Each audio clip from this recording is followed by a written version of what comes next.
Hi, my name is Antonio Secola. I'm a CPA and founder of AlChavo.com. This video is to explain a little bit about how the workmen compensation insurance works in Puerto Rico. We're going to talk about who needs the actual insurance, how to get it, and the most common questions that we receive. Basically, who needs the insurance? We call it in Puerto Rico el Fondo. El Fondo es seguro del Estado. Workmen compensation insurance is needed by every employer. As long as you have employees in payroll, that you pay their social security, you make the Hacienda withholdings, etc., you need to have a workmen compensation policy to cover any accidents that these employees might suffer while working. For example, if you have a restaurant and you have a cook and the cook has an accident where he cuts his finger, this insurance will cover all his medical expenses. So it's very important to have this insurance in place to protect the employer and the employee of these types of accidents. The employee, as long as the employer has a valid and up-to-date insurance policy coverage, the employee can never sue the employer for an accident of this kind. So it's a critical aspect to have it because of the employer protection and because it's just the law to have the insurance policy being paid every year.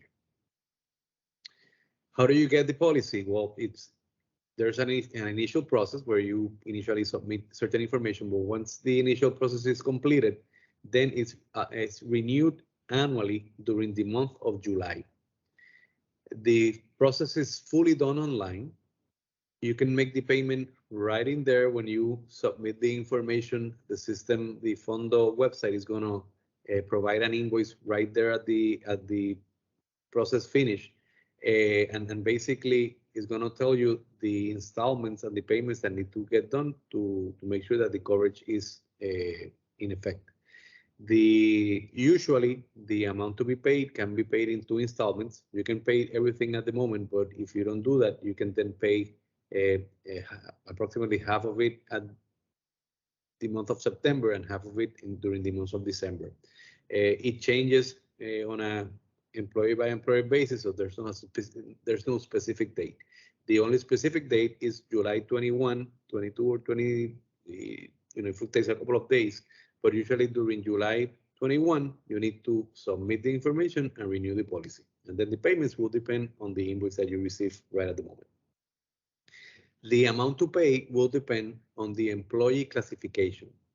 El Fondo, they issue a list of all the classifications, whether construction workers, accountants, architects, and based on those classifications is the risk that the workers' compensation insurance assigns to each employee. So employees that work in a higher risk environment, the rate that you're going to pay for his salary is going to be a higher rate. So the higher the probability of an accident in the workplace, the higher the rate that you pay. So it's a combination of the salaries paid throughout the year and the classification of the employee that you assign to the employee.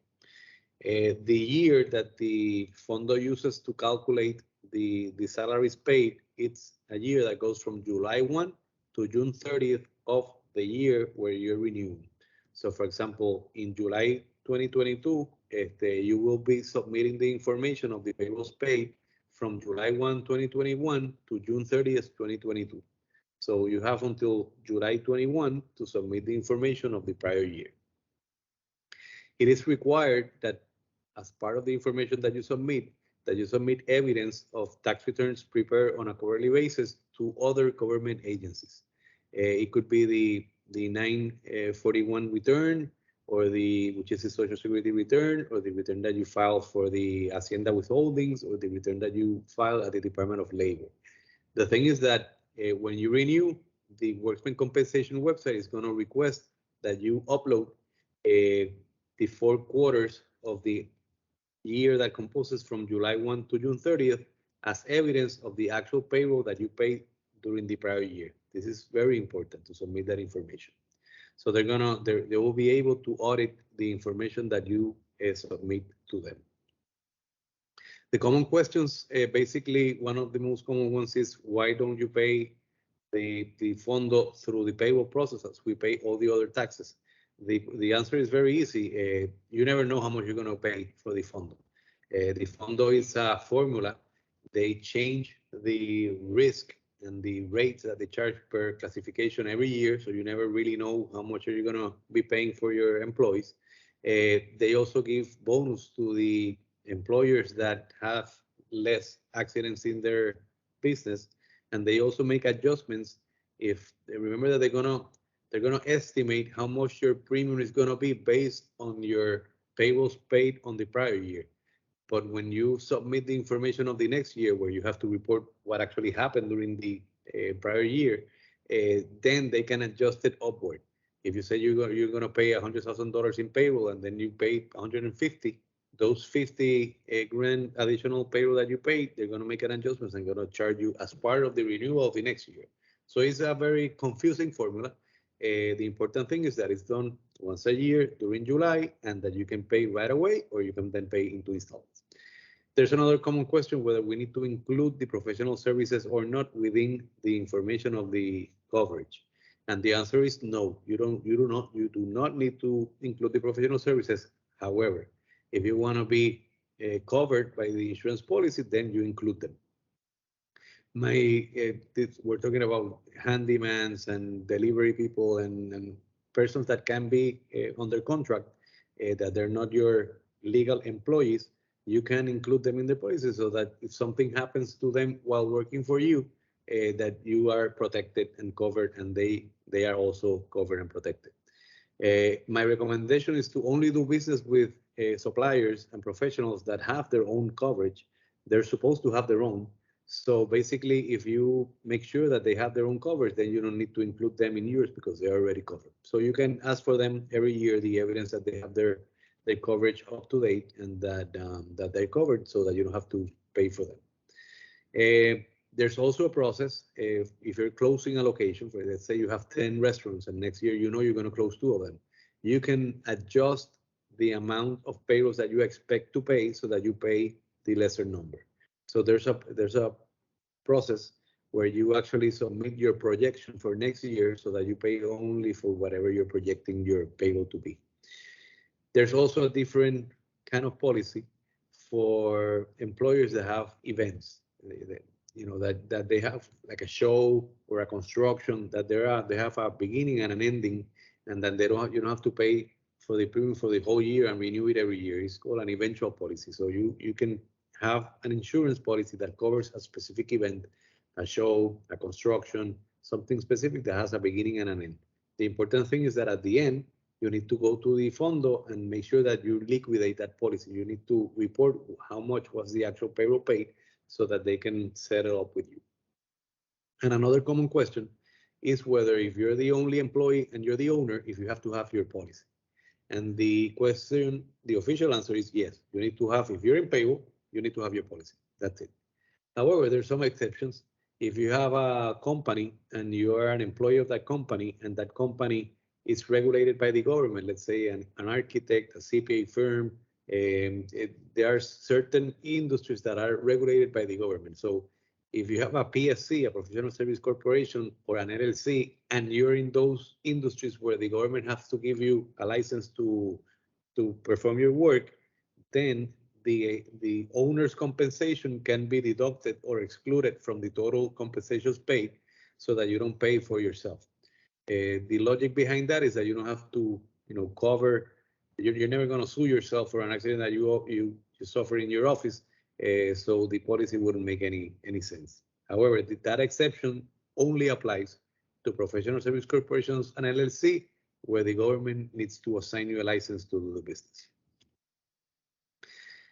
As it relates to AlChavo, it's important that every time you create an employee, you assign the proper classification to the employee. You're going to have a drop-down list of all the compensations and the classifications within the system. And if the classification is not there, you can always hit on the support button and request that a new classification be created. And that way, between 24 hours, you're going to have the new classification, and then you can come here and select that classification so that the classification is assigned to the employee. It is important that we, as your gestor, your representative at the agency be authorized through their portal. The full process is done electronically through the portal. So if we are not authorized to do it on your behalf, then we cannot assist you. So we're going to send you a link with videos and instructions of how you can authorize us to be your representatives. We also are going to send you a document where you need to sign instructing us to do the annual renewal or not to do the annual renewal. If you ask us not to do anything, we will keep that in our records and make sure that we don't do anything or bill you anything for it, and you will be responsible to completing the whole process. If you do not answer, or you answer that you want us to be in charge of it, then you need to make sure that we are registered and authorized to do it on your behalf.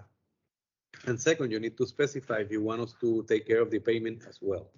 The same form is going to tell you, it's going to tell us from what account you want us to make the payment and if we should do it in 1 installments or 2 installments. So just make sure to tell us whether you want us to do the payment or not, and whether you want us to do the annual renewal or not. As I mentioned, if you don't say anything, we're going to do it just to be on the safe side. We're going to do the annual renewal. We're not going to do the payment because you haven't authorized us to do the payment. But if we don't do the payment, you're anyway going to receive a bill through the mail. And when you receive that bill, you can then issue the payment just by mail or logging in and paying it around. You can also download these forms through our portal. You can go to AlChavo and the Pay Forms section.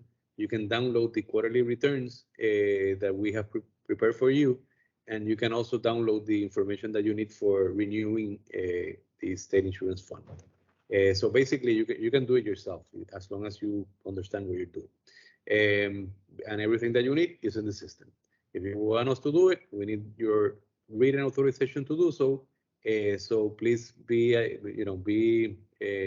search for your emails. We're going to send you emails and communications with instructions so that you tell us exactly how you want us to handle your annual renewals of the state insurance fund.